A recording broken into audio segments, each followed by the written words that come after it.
Hello scientists, this is the walkthrough for Lab 6 from Take Home Physics. First thing I'm going to do is I'm going to create my data collection system. So I will create a new Google Sheet and let's title it Physics Lab 006 Data Collection. It's always good to set up your data collection system before you start the lab. I'm going to be making two pendulums of different lengths, and I'm going to measure the lengths in centimeters, but I do want to convert those lengths to meters to do some calculations. I will be counting the number of oscillations or swings back and forth that the pendulums complete, and I'll be timing in seconds how long a certain number of oscillations takes. And I'm going to do 3 trials and take 3 time measurements. I want to calculate the average time in seconds from those 3 trials. I also want to calculate the period of oscillation, so how many seconds per oscillation. And then I will use that period calculation to calculate the gravitational acceleration in meters per second. And then I also want to know how accurate I am compared to the actual gravitational acceleration. So that will be my percent error. Let's resize the columns so everything fits nice and neat. And let's enter some numbers. The 2 lengths I'm going to use are 50 centimeters and 75 centimeters, and I'm going to convert those to meters with a formula that's equals and then my centimeters. And since there are 100 centimeters in a meter, I'm going to divide that by 100. And I'll do the same thing for 75 centimeters. And now I have converted my centimeters into meters. For oscillations, I'm going to count 10 oscillations for each pendulum. And I'm going to time how long 10 oscillations takes. For my average time, I'll use a formula equals average, parenthesis, highlight the 3 time cells, close the parentheses, and press enter. And then copy and paste that formula into the cell below. To determine the period, that's going to be the average time, so equals average time, divided by the number of oscillations for that time, which in this case will be 10. That will give me the number of seconds per swing or per oscillation back and forth. And then copy and paste that formula into the cell below. Now the most complex calculation is the gravitational acceleration, and that's going to be equals parenthesis 4 times pi. I'll just use 3.14, and that is squared. So I'll raise that to the 2nd power, and I want to multiply that by the length of the pendulum in meters, and then close the parentheses, and then divide by the period to the 2nd power. So raise that to the 2nd power, and that will calculate our gravitational acceleration. And let's copy and paste that formula into the cell below. So that comes from the formula for period for a pendulum, and I've just rearranged to solve for gravitational acceleration. Percent error will be equals my experimental value for G minus the actual of 9.81 divided by the actual value, 9.81, and multiplied by 100 to give us a percent. So if I get 9.81 for my experimental value, then I've done the experiment perfectly, and my error is 0. If I get something close like 10, then I'm off by about 2%.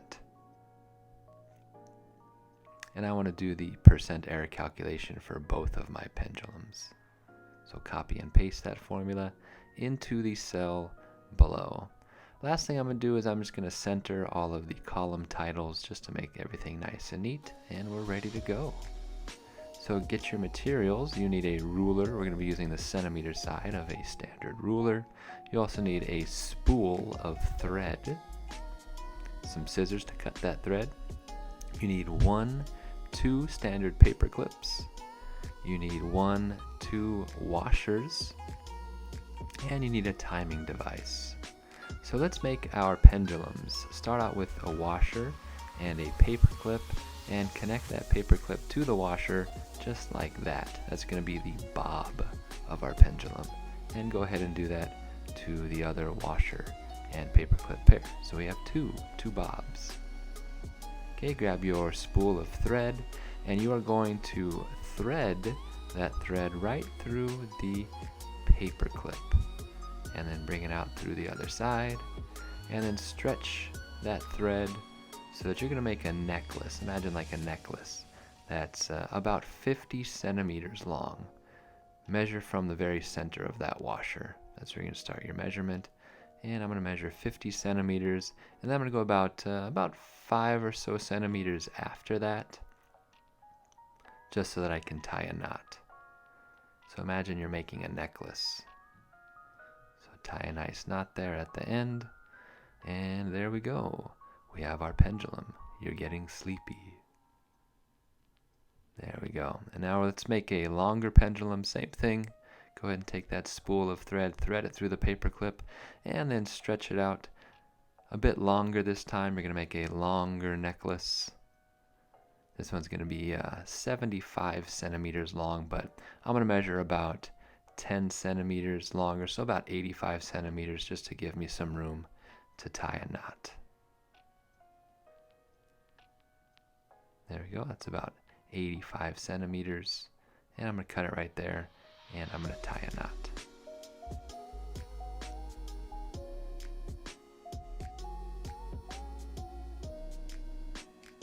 There we go. Now we have a longer pendulum ready to go. So now you can put your ruler away, you can put your scissors away, put that spool of thread away. And go ahead and grab your timer, and we're going to do 10 swings back and forth. We're going to do 3 trials for each. We're going to time how long it takes. Here we go. That's 1 and 2, back and forth. 3, 4, 5, 6, 7, 8, 9, and then I'll stop the time right there, and then I'll record my data into my data collection system. If you're using a notebook or a piece of paper, that's fine too. I'm going to do this 2 more times for my 50 centimeter pendulum. So this is my shorter pendulum. I notice how I don't count that first swing. That just gives me a moment to start my timer. Okay, do it all over again, this time with your 75 centimeter pendulum.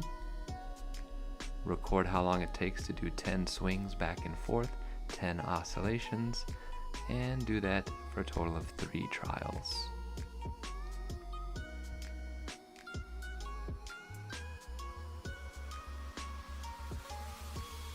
And go ahead and take your scissors, and let's just start cleaning up. Let's take those strings off the bobs, off the washers, and then you can go ahead and throw that string away.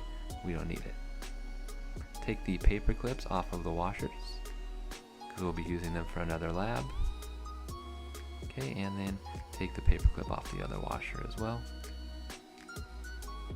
There we go, and let's put everything back into our kit. So put both of the washers back in the kit, put the paper clips back in the kit, your scissors, put your ruler back in, put your spool of thread back into the kit, and then put away your timing device. Alright, here's our data.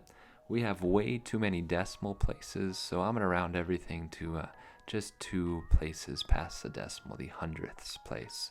So we have our length in centimeters, we have our length in meters, we have the number of oscillations, which was 10, and the average time it took for 10 oscillations. Noted that the longer string had a longer time, which means that the period was actually longer for the longer pendulum. Check out our gravitational acceleration calculation. That's pretty close. Pretty close. We're only off by 5%. Notice that it's negative. You can make that the absolute value, and that will change it to a positive, saying that we're 5% away. 5% away from the actual value. That is really close.